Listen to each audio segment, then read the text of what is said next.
Hey, you guys, you're listening to episode 121 of the Finish Line podcast, where we discuss the intersection of faith, generosity, and personal finance. My name is Keelan, and I'm here with my co-host and brother, Cody. Today, we're talking to Rachel McDonough and Wes Lyons. Rachel is an experienced financial advisor with a particular interest in impact investing and helping others align their heart and finances. Wes leads the Eagle Freedom Fund, a venture capital fund dedicated to investing in scalable companies that combat human trafficking and slavery through scalable business models. This groundbreaking model is shaking up the human trafficking global network by exposing the trafficking supply chain and placing heavy market pressure on the trafficking ecosystem. You won't want to miss all Rachel and Wes had to share. Before we get started, I just wanted to ask one big favor of you guys.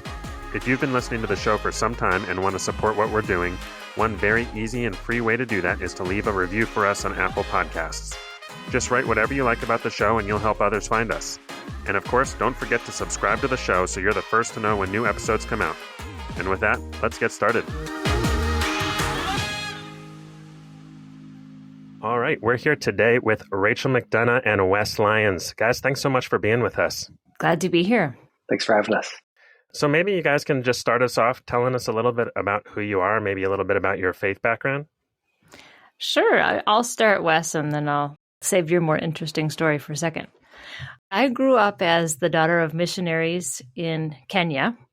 So I kind of was raised in a Christian home and always knew that I was a worshiper. I actually was one of those little kids who could just crawl up on the piano bench and start plunking out music. So that was kind of my upbringing, was really missions and lots of church time. We were in church every Sunday since 9 months before I was born. And so it was really natural and easy for me to understand who Jesus was, and had the privilege of just seeing my parents live out what it looked like to walk by faith and to take risk for the sake of being on mission. And then when I grew up, my life took a little bit of a turn in that I ended up in the financial services world, which I never would have predicted.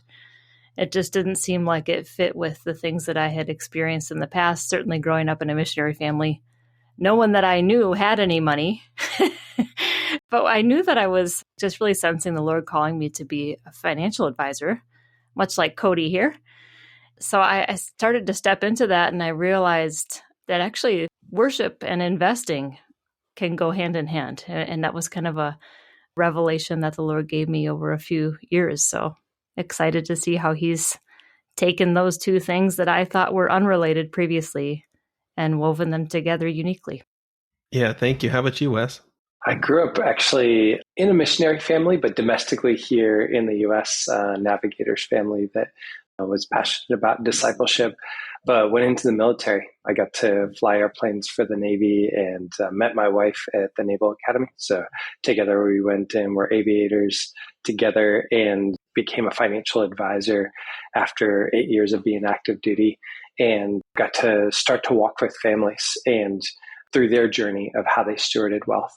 But the firm that I joined was really passionate about private assets. They loved real estate and venture, and they commissioned a group of us to build a private fund just around financial returns. And the group of us that were hired loved Jesus and were really trying to figure out how to integrate our faith, but we just had a mandate to go make money.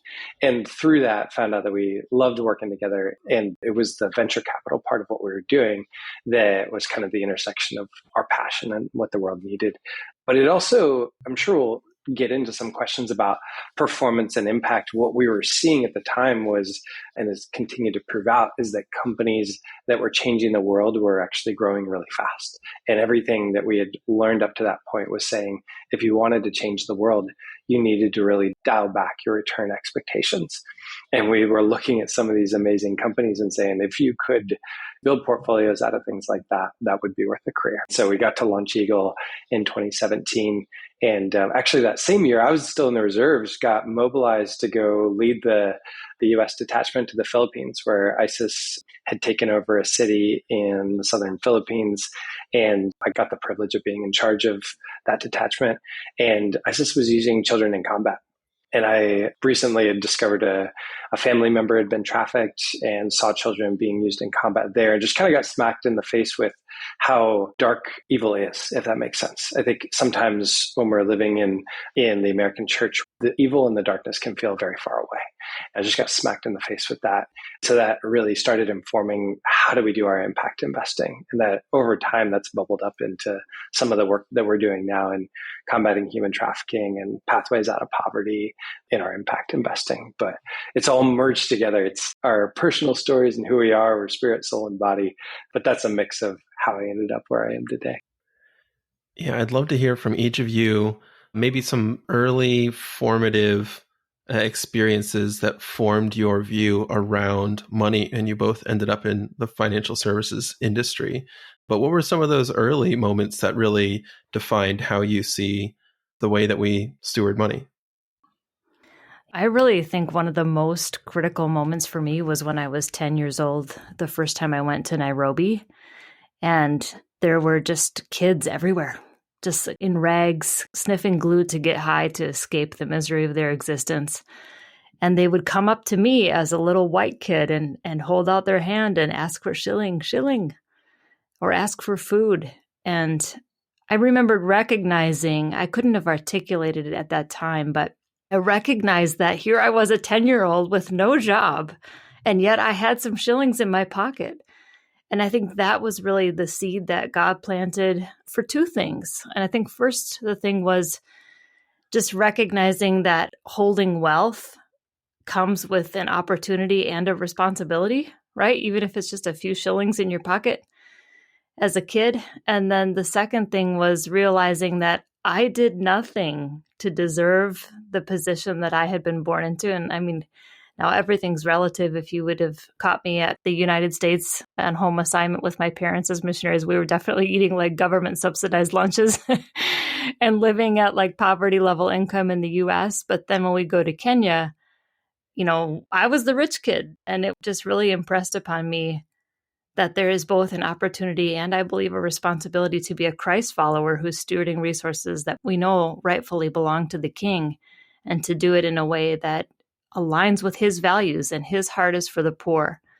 So that experience in my life, I think the other thing that really happened there was that God, just allowed my heart to be broken, and it never healed. And I think that that is what he calls us to as his children, as his ambassadors, as his image bearers, is to carry the brokenness of his heart into different places of the world. So I love the experience you shared, Wes, about like seeing the kids that were being used by ISIS and how you just allowed that to change you, forever. And there's no going back. I think like sometimes you'll hear people say like, well, I went to a mission trip, or I saw this, or I experienced that. I think God puts those moments into each of our journey so that we can have that encounter with reality and with the brokenness of the world, and to experience the heartache and the pain that he feels as the creator and as the father of all of us. That's powerful. How about you, Wes? Any powerful memories that kind of formed some of this trajectory in your early years? I think one that comes to mind is when I was looking at leaving the military and going into finance, I really had a crisis of like, why on earth would a Christian go into finance? I knew a lot of people in my surrounding family or in my network were full-time Christians in some way, either as missionaries or pastors. And it kind of was like, well, if I wholeheartedly believe this, therefore, what isn't a wholehearted response to go do this full time? And it seems so sad to spend my life trying to make money so that the real people could go be on the front lines, if that makes sense. So it was a real just wrestling with, why would I go into finance? And I kind of honestly entered finance with not much better of an idea of like, I guess I need to go make a ton of money so that I can try to finance a gospel movement, if that makes sense. That was the best concept I had of why the Lord would be calling me into this, and just wrestled with, how does wealth interact with who we are as believers? And I read tons and tons of books, and I think Randy Alcorn's Money, Possessions, and Eternity kind of ended one phase of that for me in a beautiful way of like, okay, I think I've found a blueprint here, which I imagine you all have read as well. But then coming on the backside of that, okay, there is a biblical way of approaching money. started this journey of asking questions around, I love investing. Like got into it because it's just so fun. I love all the elements around people and markets and all these cool dynamics of what does God have to say about this, and just exploring how does God relate to markets? How does God relate to companies? And kind of launched into this whole journey into that. But I really had to wrestle, like, why on earth would a Christian go into finance? That's funny. I really had the same kind of experience in a sense. I think of it a lot pertaining to the passage from Joel where the prophet says, beat your plowshares into swords. And I think that's it, right? It's like whatever vocation God calls us into, it should be like a blacksmith, blow by blow. How do we take this work of our hands that God's entrusted to us, the work that he's called us to, and transform it into something that pulls down the culture and the values of heaven into the earth? And I know some people do that through being a surgeon, right, Keelan? They just, different ways. There are different industries that God calls us into. Some are teachers. But whatever it is that he calls us to, including finance, wealth management, or venture capital investing, or whatever it might be, we can adopt his culture and his values and let his DNA come through our work in a way that is redemptive and transformative for the world around us. Yeah, I think you guys are right on with that. And I don't think that's a unique experience. I think actually, I say that because I relate to it exactly myself. I grew up in college in Cru, or Campus Crusade, and that was really instrumental in my faith. And I remember the moment where I was like, if I'm like a real Christian, I guess I got to go on staff with Cru, or I got to be a missionary somewhere. And there was something that had to click, much like each of you shared, to say, there is a place in so many other segments of society and the community for Christians to have a powerful impact. And obviously that's been true for both of you. So I have a lot of questions based on the things you guys have shared already. Wes, so you talked about this crucial moment in seeing all the children being kind of used in a horrific way, and then coming back to this kind of path that God had put you on. How did you start to go about connecting the dots with some of these things from the finance world to really the problem and the brokenness you were trying to step into? It's a great question. We had already started Eagle. I was already a venture capital investor when I was on the battlefield there. And we started Eagle with this just mandate that, like, hey, we can make a positive social impact. I love how Rachel talks about head and heart, of like that we can pair those two things, a great impact and a great financial return. And we started finding companies that were touching human trafficking, like Justin Dillon from Freedom, who's doing supply chain transparency, and other companies along the way kind of got one-off opportunities to invest in software companies or various services companies that were directly built to combat human trafficking, and started to pull the thread on what is going on globally around this issue, and growing more and more understanding for it's just much bigger and more proximate than we realized. It's at 345 billion are turning over in buying and selling humans every year. That's more than triple Hollywood. Like, this is big business. And there's about 50 million people enmeshed in slavery, about 26 million of them in labor trafficking, stuck in our supply chains, the things that we use and the brands that we know and love, kind of way down deep in the supply chain is the dirty little secret that slavery is alive and well, and then a huge chunk of them in sex slavery. But as we did the research and started to find out, there's 32,000 brothels open in the United States right now. Like, it's just the magnitude of the problem.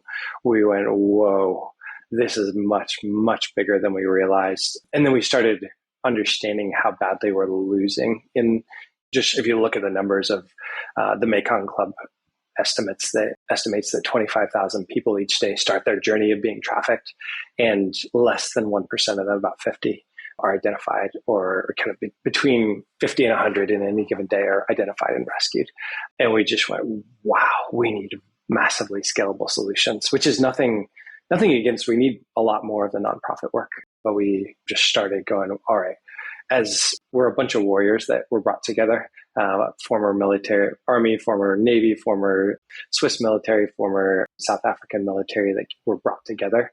And we felt like, okay, this is a battlefield that we need to step into. And started making more and more investments, and to the point where we started to say, is it possible to do a fund? And then Rachel, in her kind audacity, called us out on the on the Kingdom Advisor stage, and she knew that we were thinking about it and said, you've got to create this.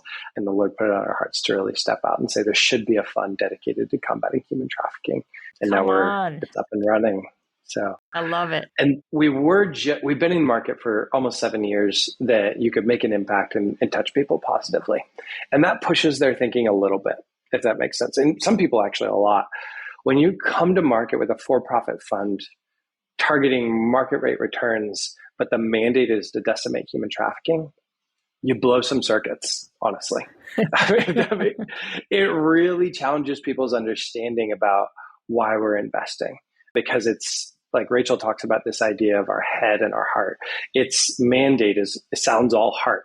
Like I usually have to retell people, if I tell them what we're doing, they will almost inevitably say, are you really talking about investing? That sounds like philanthropy, like, because it's all heart. And then we try to pull in from the other side, the head, like all the elements of like incredible diligence and processes. And like, how do you target a 20% rate of return on something like that? And it just blows people's circuits in many cases. And some people are like, where have you been all my life? But it's forced us into really, really interesting conversations about why do we steward wealth, to bring a mandate to, which is why I think it's interesting in this conversation about why and how do we steward wealth. It's catalyzed a lot of hard conversations, but a lot of good conversations about why are we growing wealth? What are we trying to get done with our stewardship? Yeah, the purpose of wealth is not more wealth. Sometimes we get into this accumulation mindset, especially if we've been accumulating for a while, right? Like people who are in retirement, it's even a big shift for them psychologically to start using the money for something.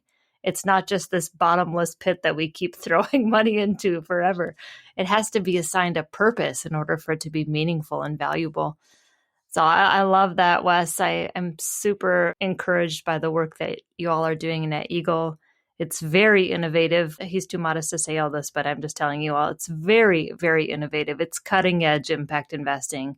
There's nothing ever been done like this before. And we should definitely be praying for Eagle and being able to support them in whatever ways that we can, because human trafficking is too big of a problem to solve without business. Business needs to be part of the solution for it. Yeah, Rachel, can you break that down a little bit further? It sounds like our default assumption, just growing up in America, maybe not everybody, but for me, it was if you want to help people, you give money. If you want to make money, you invest it. Yeah. We know that's not the case, but can you just share a little bit more about it? Just bring down that wall a little bit, and then also just share more about how money actually flows through and makes a difference in something like human trafficking. Yeah. So we have this mindset. We've been trained with this mindset that our giving is really governed by our heart, right? Like the person who has the best intentions, the ministry that has the best intentions pulls on our heartstrings. And the purpose of that bucket of capital is impact. So we don't think too critically sometimes about our giving bucket, right? And then on the other side, we have our investing, which is really for provision. It's something that we have governed by our head. It's not really something that we tend to, engage our empathy too much in making our investment decisions traditionally. They're very transactional in nature. It's about risk and return and tax efficiency. And what we find is that, God really created us to be holistic beings. He created us with heads and hearts.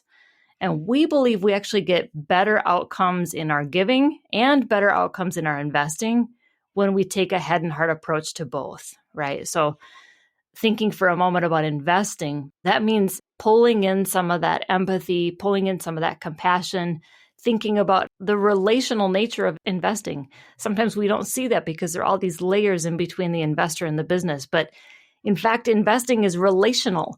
Companies are groups of people serving other groups of people. It's actually all about people. And so if we can kind of peel back some of the layers of the markets and the fund managers and even just like the different firms that we work with or financial services providers and reconnect people with businesses, so that they can see what it is that they're really investing in and where those profits are generated, they will make better investment decisions. And they will also have a business owner mindset with their investing and not a gambling mindset with their investing, right? It becomes relational. It becomes much healthier. And then on the giving side, why not pull in some of those analytical skills? Why not think about sustainability with our giving? We don't want to just throw money into the black hole on the nonprofit side either. We want to look for what are the ways that we can give generously that will actually make a sustainable difference and an impact. So really what that does is it kind of blurs the line between giving and investing. And I love the messiness of blurring those lines and just let's scrap the old framework and start with a totally different framework that says head and heart approach to investing. Okay, maybe it is for provision. Maybe I am thinking about myself and my family, but how can I make a positive impact with my investment dollars, even while I'm saving for retirement, even while I'm putting aside money for my kids to go to college? And then on the other side with my giving bucket, well, gosh, maybe it makes sense to invest because some of the key impact areas where our clients want to focus, some of them are better addressed through nonprofits for sure. Some of them are investable. And if we get a client who cares about human trafficking, it makes a ton of sense for us to think, well, we can do some of that through IJM or other nonprofits that are doing amazing frontlines work. But we also might say, hey, let's set aside a portion of our donor advised fund assets and maybe invest into something like Eagle Freedom Fund where we could have a for-profit solution generating revenue in a perpetual motion machine on the impact side. Yeah, Wes, maybe you can take that a level deeper, and I'd love to see what that kind of looks like, when the rubber meets the road, in maybe what some of the different companies that you guys have invested in and supported are engaging in this industry that you guys are trying to really make a dent in, and what that kind of looks like on the ground. I love that head and heart language. And I think when we get down to it, it is about pulling a bunch of layers off. Because most people, when you get down to it, really understand that at its core, businesses are solving problems. And that in general, the bigger the problem you solve, the more you grow equity, if that makes sense. If you solve a really, really big problem, you'll probably create a ton of value in the process of solving big problems. So it's bringing our head and our heart to solving problems in the same way that we bring our head and our heart to growing value in that idea. And then when we turn that way of thinking, the same way of thinking where we say, wow, we've seen 1 billion people come out of dollar-a-day poverty in our lifetime, used primarily through the mechanisms of capitalism. How do you apply those same engines to a problem like human trafficking? We like to help people realize that in the worst sense of the word, these are businesses. So that 345 billion a year that's turning over, these are entrepreneurs in the most vile sense of entrepreneurship, where there's a revenue line on one side of buying and selling people, and there's an expense line in the other. And there's two insights when you start to think about them in business. One is that if you want to break human trafficking, you need to pull down the revenue line and push up the expense line. And that if you can get them to cross, you can decimate in any subset of human trafficking, you decimate it, which is a different theory of change from just trying to jail everybody, if that makes sense. You just have to break their business model and you break the engine, if that makes sense. The other is that when you have a revenue line and expense line, this top line is 345 billion. A vast majority of that 345 billion does actually go into expenses. And those expenses are paid to businesses that we know and love. Think of hotels where somebody's being sold from, or rideshare companies that are moving people, or the banks where this money is transacting, or it's a little bit graphic, but if somebody's being sold 5 to 11 times a night, it's a lot of advertising to sell that person on social media or in different social platforms. There's a lot of advertising it takes to sell a person 11 times a night. Those are all expense lines going into businesses that really have, in most cases, have no interest in doing business with cartels. We're talking mostly the big dollars are going through multinational crime syndicates. So that dominoes into companies like Darkwatch that have mapped 32,000 brothels across the United States. And really at its core, they've mapped 200 crime syndicates that are running these brothels. So if they come to a bank or a rideshare company or a social media company and say, hey, would you be interested to know where you're doing business with cartels or with multinational crime syndicates. Many businesses are interested to find out, oh yeah, I would love to root the crime syndicates out of my customer base. Many people don't want that and are willing to pay for that solution. And then when you bring in, there's actually been some beautiful pressure applied by the courtroom where like Red Roof Inn paid $29 million for being the host location for a sex ring. Or there's a whole series of additional hotels that are in court. JP Morgan paid $290 million for being the bank to Jeffrey Epstein's sex ring. TD just paid $3 billion for a money laundering scheme that we believe had human trafficking in it. It's just not good business for these banks or hotels or rideshare companies to do nothing.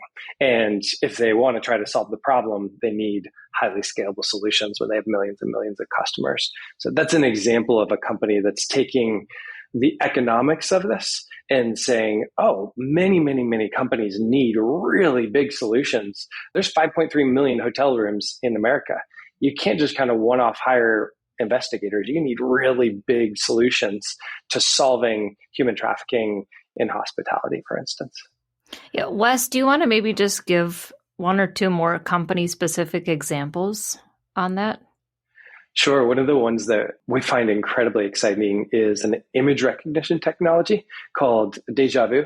And this is not facial recognition. So if it was looking at us right now, it would be really good at recognizing the objects in the background of our screen. And it's a step change in ability to recognize patterns of images that run side by side against Google just blows it out of the water. Whether the image is flipped or blurred or obscured or twisted or only partial, it's still able to recognize because it actually emulates how God created the eye. And where that's become really, really powerful is an example. A few months ago, the law enforcement came to Deja Vu and said, here's a picture of two young women. We know that they've been trafficked. We know that they're for sale right now. We just can't find them. A few minutes later, Deja Vu came back with the address and they were rescued within 3 hours. And they did that by looking at the curtains and the bedspread in the background of the image where these girls were being advertised, and then running it against a search on the internet for images, and found a review of that hotel with a location tag, matched it, and bang, they had the address. And you can imagine the scalability of that when there's about 10 million people that are for sale. Not all trafficked. Some people are voluntarily selling themselves, but there's about 10 million people being sold for sex here in the US. When you're able to start matching in the background those images, the ones that are clearly children and have indications of trafficking, and start matching those locations, there's an ability to scale our combating of human trafficking. And they just ran an operation where 39 traffickers went to jail, just beginning to open Pandora's box on how dangerous we can make it for traffickers. I like to joke, if you have any friends in the trafficking industry, it's probably let them know it's a good time to get out. But it's actually pretty upsetting to think about the economics behind an issue like this. There's a tendency in my mind to just think of it as this global evil that just exists. And when you start to break it down as a wildly profitable business, and how would you take down this business? Whether it's organizations or individual companies or a variety of different tactics coming from a bunch of different angles. It's really interesting to hear you just talk through this and start to think of, you said there was a group of warriors trying to address this, and that's who you want. There's something I want to dive into a little bit more. Rachel, you were talking about this concept that some problems are best addressed through charitable giving to 501c3s, charitable organizations. Some problems are maybe better addressed through investing, but there is kind of a different layer, which I've been learning about and just kind of seeking wisdom on, which is this concept of ownership.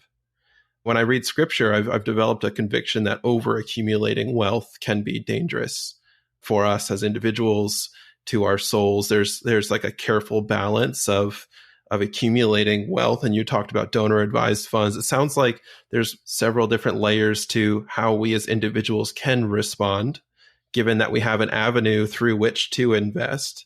But do you have any thoughts, either of you, on this concept of, if we are stewards, we have money that we save for retirement? Like you said, every dollar we save should have a purpose. But if we want to address problems, how do we leverage everything that God's given us in terms of our finances to actually apply that towards what he's called us into. So in the same way that we kind of erase the lines between, or blur the lines between giving and investing, we also want to just think with a different time frame, right? Like instead of just thinking in that traditional, I'm going to plan for 100-year life expectancy, we want to blur the lines between this life and the next life too, right? And say, okay, if I'm really planning for an eternal time frame, the way that I steward capital is going to be radically different. And in fact, like the biggest risk is, I think, that we would end our life on this earth and then go to see Jesus, and he'll say, what did you do with what I entrusted to you? And you'll say, well, I didn't want to take a lot of risks, so I invested in some CDs. I stashed some under my mattress. I mean, that's a really uncomfortable conversation that I don't want to have. So what I like about this focus on finish lines that you all do so beautifully is that there are multiple finish lines we might consider, right? There's a finish line of how much is enough for me to spend on my lifestyle, and then I can be done and just be content and be free because I'm not always chasing the next greatest thing. There's also a finish line for how much is enough to accumulate, right? Like we don't need to keep going forever. I know some people will say, well, it's important for us to be qualified purchasers so that we have access to the full range of deals that are available in private markets for impact investing. Like I don't have a problem with that, to say, well, maybe 5 million or 10 million even is your finish line. I don't think that there's like a specific number.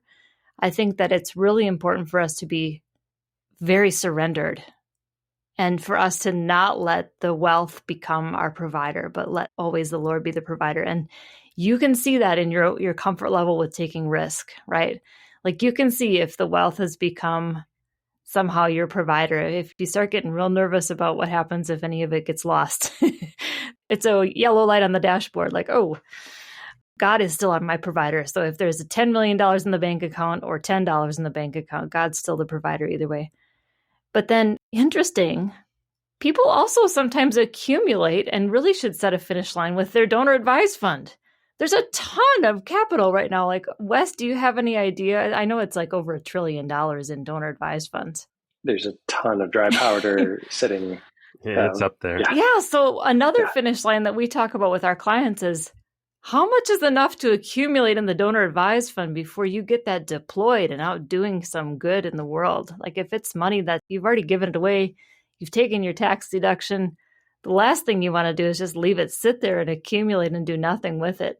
So we like to see clients set like a finish line for either how much they're going to accumulate in their donor advised fund altogether, or to implement some type of time frame. Like whatever goes into the donor advised fund is either going to be deployed to a nonprofit or impact investing is going to happen within 12 months, so that it doesn't just sit there and get invested in the S&P 500, where, by the way, a lot of the profits that are being generated by traditional investing are actually directly opposed to the work that our nonprofits are doing. So sometimes if we're not careful, we can be giving generously with one hand, and then with the bigger bucket, with the lion's share, we might be investing in things that just are not aligned with those same values. So like a great example, something really specific would be if we have a client who's giving generously to pro-life causes, but then in their portfolio, they're invested in companies that manufacture abortifacients. Like it just doesn't make sense. We got to get the whole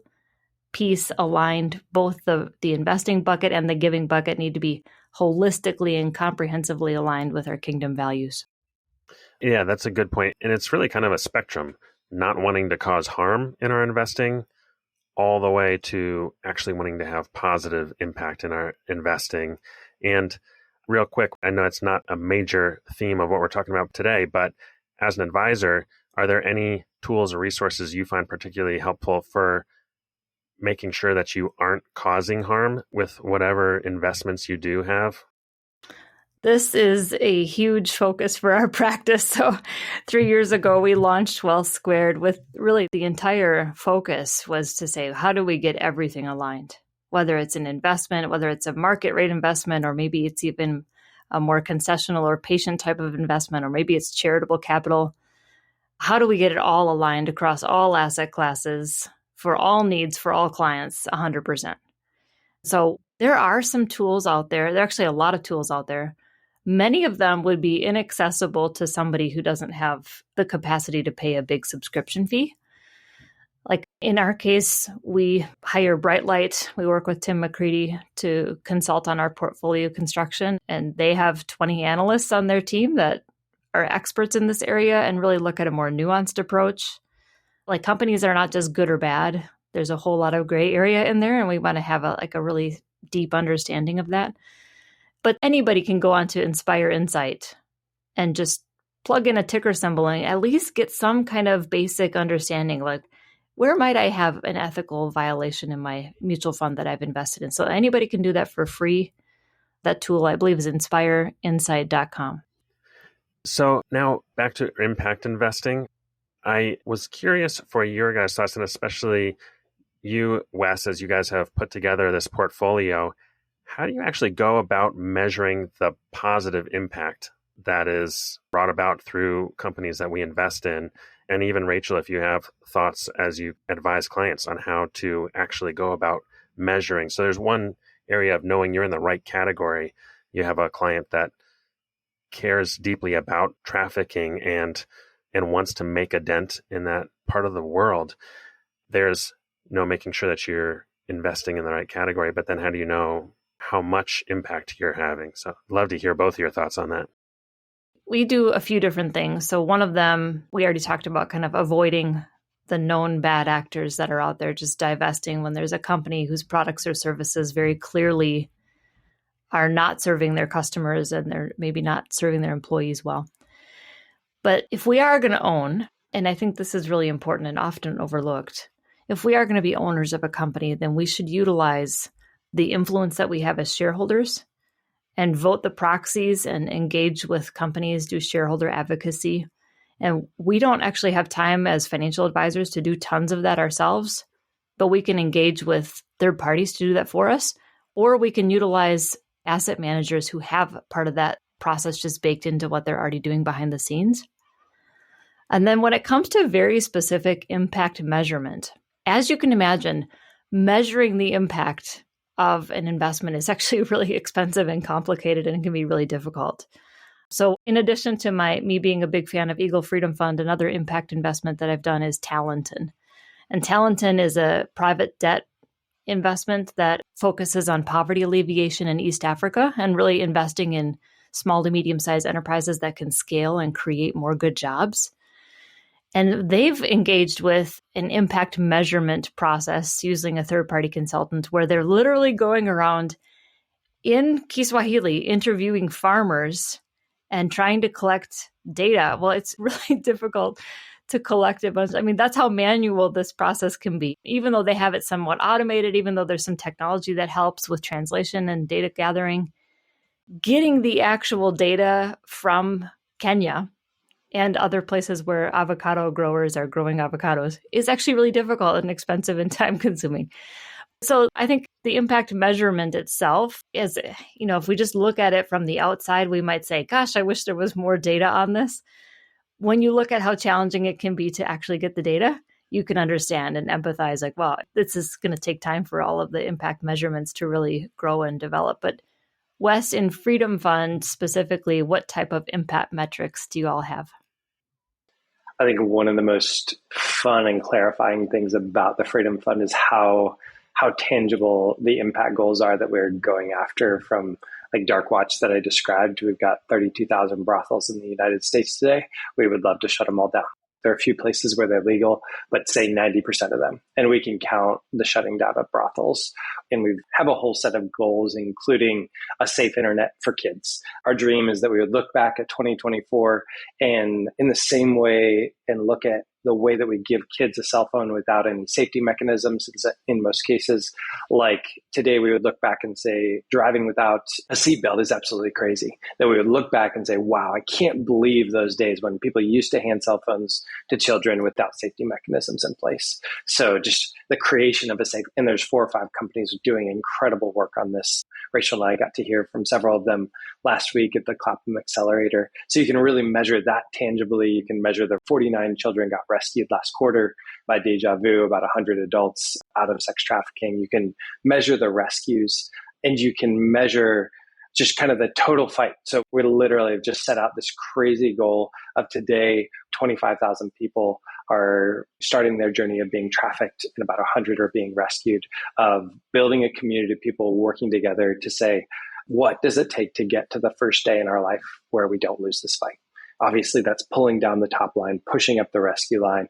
So our dream is that within 10 years, we would have our first day in anybody's lifetime that we know where we didn't lose the fight. And that would be the first day where human trafficking started going down.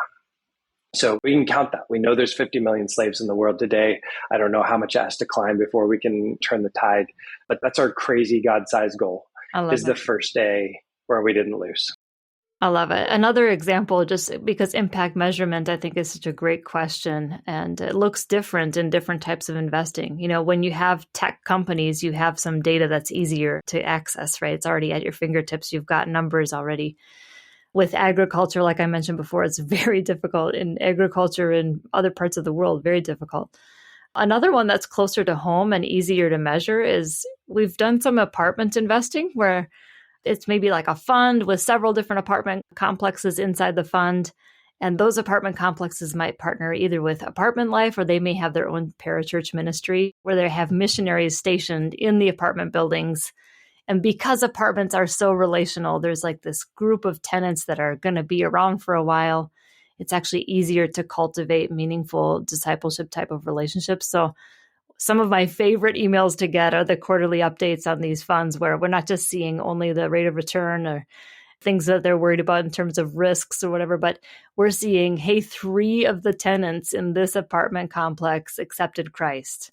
We had 17 people turn up to our Bible study. We invited 8 people to church and 5 of them said yes. Like, we're seeing really tangible numbers, or like how many times there was a prayer walk that happened on that property. So it's really kind of fun and relational to see some of the metrics for that type of investing too. And I'll just make the point also that the nonprofit side struggles just as much with measuring impact, I think. And in that case, there isn't any returns to report on also on top of all of it. But impact is just inherently challenging. And even when there is data, sometimes it's the wrong data. You know, we got 100,000 Bibles distributed, but most of them were used as fire starters or whatever, you know, things like that. So it's just a challenging problem, but that's helpful to just see. And I think, Wes, especially the big picture goals, you know, I think of adjacent fields like clean water or something. Like I'm going to get the number wrong, but 800 million people without access to basic water or something like that. You know, you can look back 10 years ago and be like, that is noticeably different than where we were. And, you know, it's cool to see that kind of big picture goal in the trafficking world too. And, you know, God's a powerful God and he does powerful things. Amen. Amen. Yeah, I'm wondering, so there's kind of these different layers of approach. You talked, and just like our cultural behavior of not creating the environment that puts people who are at risk of becoming trafficked more likely to become trafficked, like putting phones in the hands of young children without preparing them. But like, how do we actually interact with each other? That's part of the issue. But then also, like you said, flipping the expense and profit so that it becomes an unprofitable business to be in human trafficking. Do you have a sense, either of you, of what it would take? Just think of the dollars that are being stewarded by Christians today. What would it take to see that happen in the next 10 years in the way that we behave, but also how we actually invest money?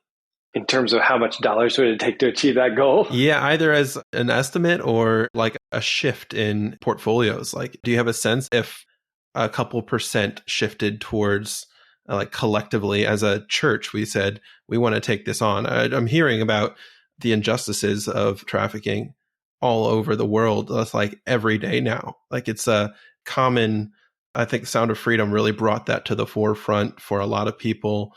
So like, do we have a sense of what factors would need to fall in place to see that first day that you talked about 10 years from now? I think it's nuanced because there's subsets of this, if that makes sense. I tend to think that in the US, domestic sex trafficking, it's possible to see that fall off a cliff in the next 5 years. 32,000 brothels, I think we can get a massive amount of them shut down. There's the dynamics here to see the million people trafficked. I don't think it's impossible for hundreds of thousands of them to not be trafficked within single digit years, because the dynamics around almost every landlord, if you tell them that it's actually a brothel, not a nail salon, will evict.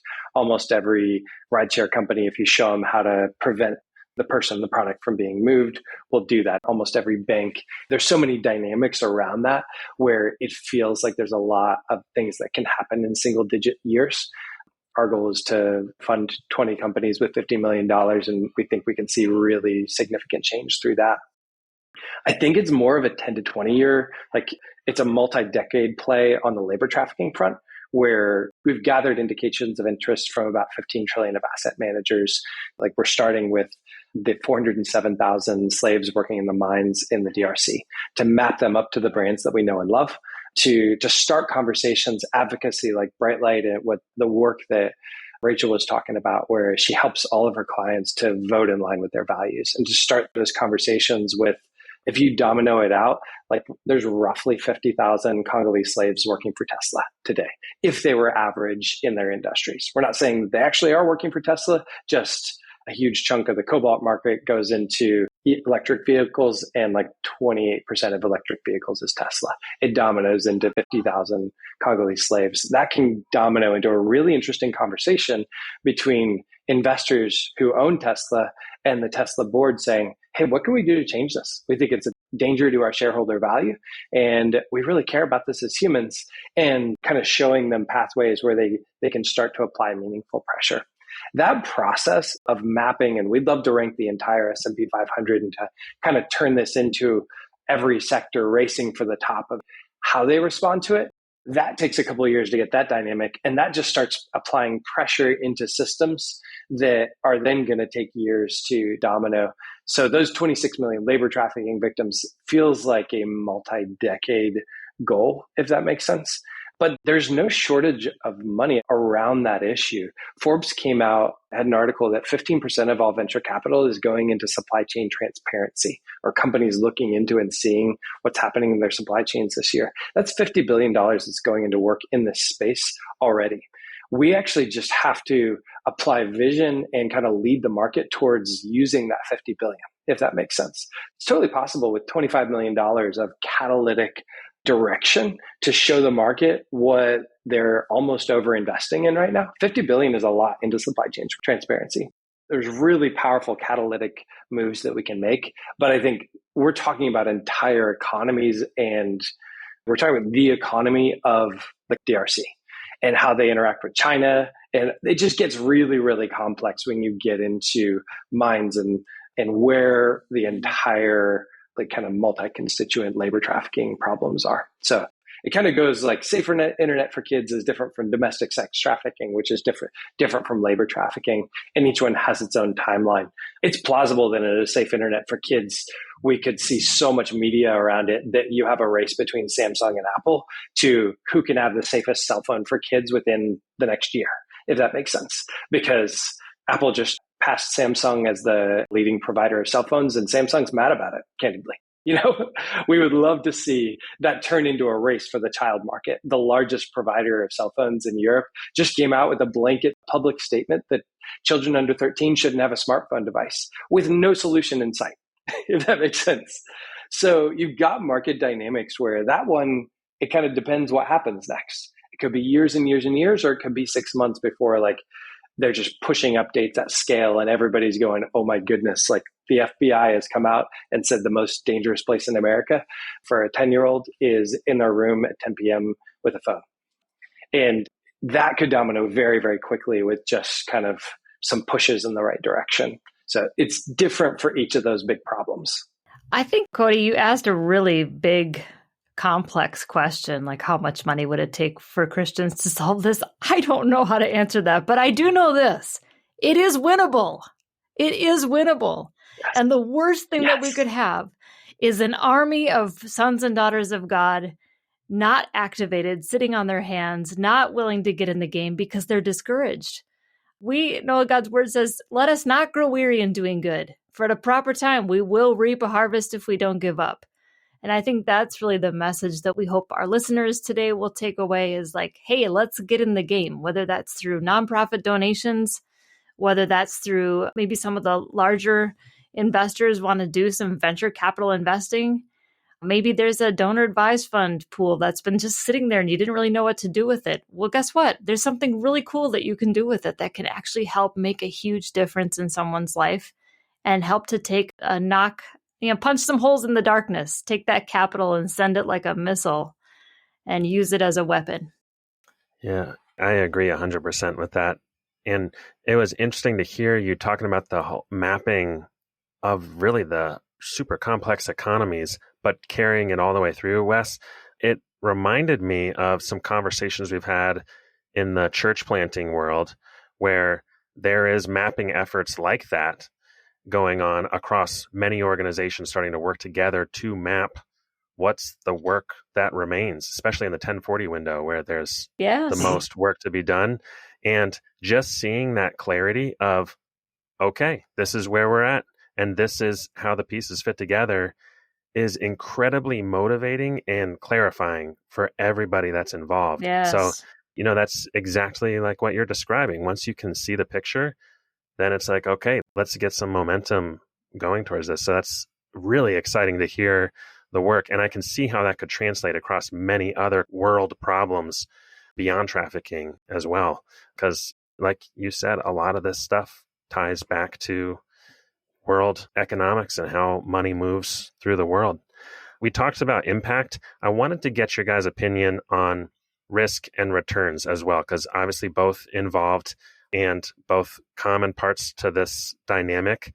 And I know you already mentioned a lot of the impact investing that we're talking about is aiming at market rate returns, that there isn't by default a sacrifice in returns. I'd love to hear kind of your overall, just kind of general thoughts on risk and return, but also specifically, if there are opportunities to take higher risk in the name of greater impact, or if there are opportunities to take lower returns to have greater impact, do you think that there is a calling on Christians to step into that, where maybe others may not step into that? And I know that there's different types of investing. Investing through your donor advised fund may be different than investing your retirement funds, but love to hear kind of your guys, both your thoughts on some of those dynamics. Yeah, I'll go first. I think we've really been fed a pack of lies by the wealth management industry that says the only reason that you take more risk is for the sake of a higher return. That is what we call a false assumption in financial planning.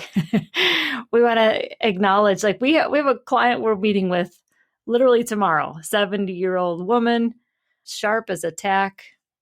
She has quite a significant surplus under her management right now. And she's asking the question, what do I do with my surplus? What do I do with what God's entrusted to me? And she doesn't have any need to take any investment risk. Like she literally could just put everything in CDs and still have too much money left over at the end of her life, even if she had a long-term care event, even if she lived to be 110. Like there's just more than she needs. So how do we reframe risk for her?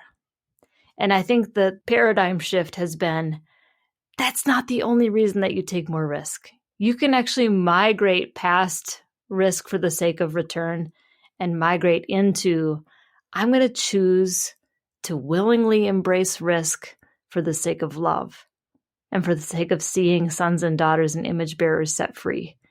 And that is a very rewarding type of investing. Now, in her case specifically, this is a good example of one where she doesn't want to put it in a donor advised fund. She's just not ready to do that right now. And she would like to have access to investments that are only available to qualified purchasers. So those with 5 million and or more under management.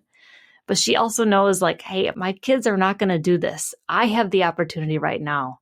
I can put the money. And so she's actually considering Eagle Venture Fund when she's a 70-year-old person who does not need to take any risk. She's not taking the risk because she wants to get a 20% rate of return. She's taking the risk because she doesn't care about the liquidity. She doesn't care if her capital gets locked up for a while, which is important to consider, when you're choosing an impact investment strategy, is how long is that going to be locked up? And she's delighted about it. She said, if I pass away in a couple of years or something, unexpected, but if I do, and my kids inherit Eagle Venture Freedom Fund as their inheritance, and they'll just have to suck it up and wait until that matures. And I don't care. So, I mean, it really just is about finding the right solution for the specific client. And of course, that's exactly where Cody and his team come in, and other financial advisors who are knowledgeable about impact investing, illiquid investing, risk and return, tax implications, all of that. But it's really kind of like solving a very personal puzzle when you consider what's the best way for this particular person to engage with impact investing. I love that story, and I love the reframing of risk. We often get this question about what about the tension between profit and impact. And we like to really just kind of reframe the question and split the world of investing, or impact investing specifically, between many people have seen buy one, give one models, where it's really philanthropy bolted onto old school business models that created the impact. Like the Tom's company would be the poster child for this, of buy a shoe and give a shoe away. And then what we would call native impact, which is companies where the good or service that they sell is the impact that we're looking for. Like Vera Skills would be a good example, a company that trains refugees to get much better jobs. And their revenue is directly correlated to how many refugees get a job. And when you have that deep correlation between revenue and impact, you actually have the chance to say, well, actually, I would like to see hundreds of thousands of refugees get jobs. And your why can totally change. And it can get into these heart level questions of, you go, okay, well, there's so many migrant workers. Like we're literally looking at Germany and saying, well, there's about 2 million migrants with no jobs, and there's about 2 million open manufacturing positions. How do we match them up? That would be incredible business. And wow, that'd be really, really important for these 2 million migrants without jobs. That happens to correlate with a staggering amount of economic value being created if we're able to do that matching. It's not why we got into it, but then the fruit of that is incredible value creation. So I challenge people to kind of rip the lid off of whatever problem they're trying to solve and look at what's the most exponential way to solve it. It may be through a for-profit model. Our passion is like sitting down on these problems and saying, what are really exponential ways to solve them? And sometimes you see incredible value creation. So yes, there are deep, like absolutely, Christians should be the ones that are ready to take risk on behalf of the vulnerable. Rachel and I have talked about, like, potentially we end up with a definition of great faith-driven investing is taking meaningful and skillful risk on behalf of the vulnerable, and what that looks like. But we also like to challenge paradigms and just invite people into the profound joy of watching explosive impact happen. And then profit should always be a fruit. We talk about profit as like breathing. It is good and appropriate. And if you don't breathe, you're not going anywhere very far. You're going to die. It's actually appropriate to breathe really, really hard if you run really hard. But it is a terrible reason to live. So profit is actually a terrible reason to invest. I would actually completely reframe the question and say, why do you want to invest? What is hurting in your heart that you want to see solved? Go find the most profound way to solve that problem and then see how it fits in your portfolio. You need a Rachel to say, what I found is concessionary in Afghanistan, and I have no idea what the currency is in Afghanistan. You know, if that makes sense. Now, how does that fit into, like, you need some skill in how you fit that. You got to be able to take care of your family. But profit is a fruit. It's just a terrible reason to invest, but it is an abundant fruit of often creating incredible value through solving problems. So we just like to try to reframe the question. Well, Rachel, Wes, this has been a fascinating and challenging conversation. Where can people learn more about the work that each of you are doing? Well, our website, of course, is an easy place to read up on what we do. It's Wealth SQ for Wealth Squared, so wealthsq.com. And also just really specific to the collaboration that Wes and I are doing, we have created a donor-advised fund that anybody can put any dollar amount into. So one of the barriers to impact investing is that it often comes with big minimum price points, and that's difficult for some investors. But when you invest through a donor-advised fund, those minimums come down to more like a $25,000 minimum for some donor-advised fund providers. But even if that feels heavy, because I know sometimes it's like, hey, an extra $25,000, I don't just have that laying around right now. And we want to invite literally anyone into being an investor in Freedom Fund, investing for anti-trafficking, investing for the freedom of image bearers. And so we've set up a donor advised fund that anyone can aggregate capital. Anyone can make a contribution of $100 or $50, doesn't matter. If you want in on this game, if you're just listening to all these impact stories, we don't want you to be left out. We've made a way for anybody to come and be a part of what God's doing in this corner of the investment world. How about you, Wes? For us, eagleventurefund.com is a great place to start. And we are regularly posting on LinkedIn. If you look up Eagle Venture Fund, you can follow us as well. Well, we're just about out of time. Before we wrap up here, we want to end the episode as we end every episode with a practical action that our listeners can take to step into their roles as stewards and to manage God's wealth wisely. So, Rachel and Wes, could you each share a suggestion for our listeners today? I would suggest to start with some listening prayer, because I believe that, like the Bible's actually really clear. So we come from different faith traditions. Some of you might not have grown up listening for God to talk to you. Maybe that sounds a little funky.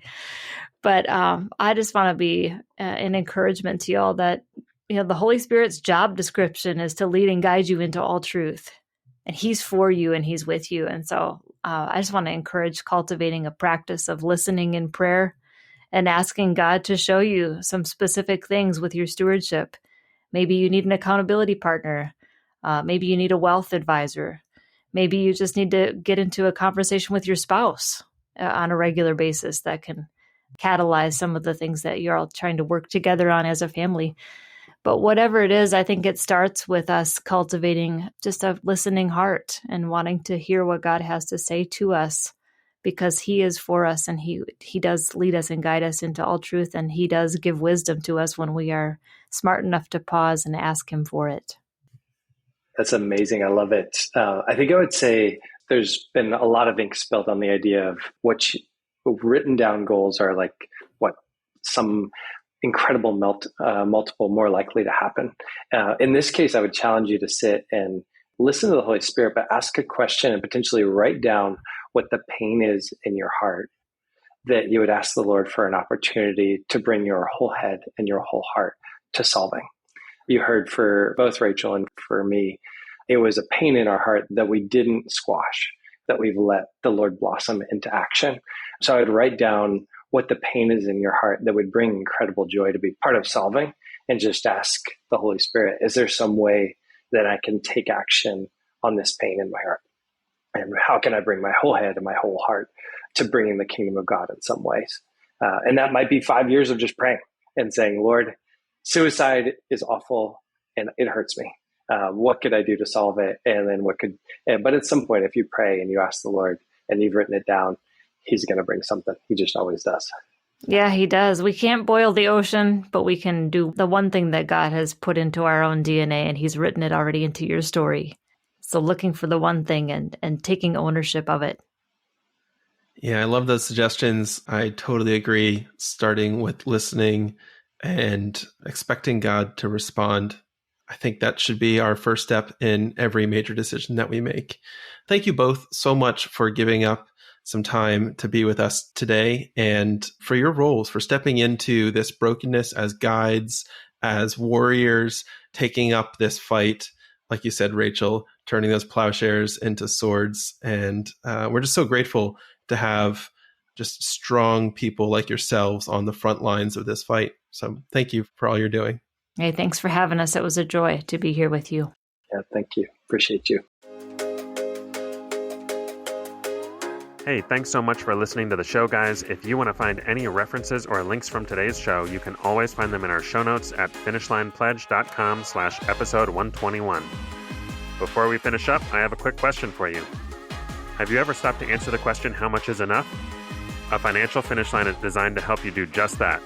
Our 90-day Finish Line Pledge breaks down the process into 3 easy steps. Step 1, define how much is enough for you and your family to spend in a single month and use that as your monthly spending budget for 90 days. Step 2, as God provides money to manage, set aside any margin outside of your finish line into a separate bank account. And step 3, after 90 days, explore the many ways you can use the margin you've set aside to create joy, purpose, and impact in God's kingdom. Want to learn more? Check out our website at finishlinepledge.com. That's all we have for today. We'll see you next time.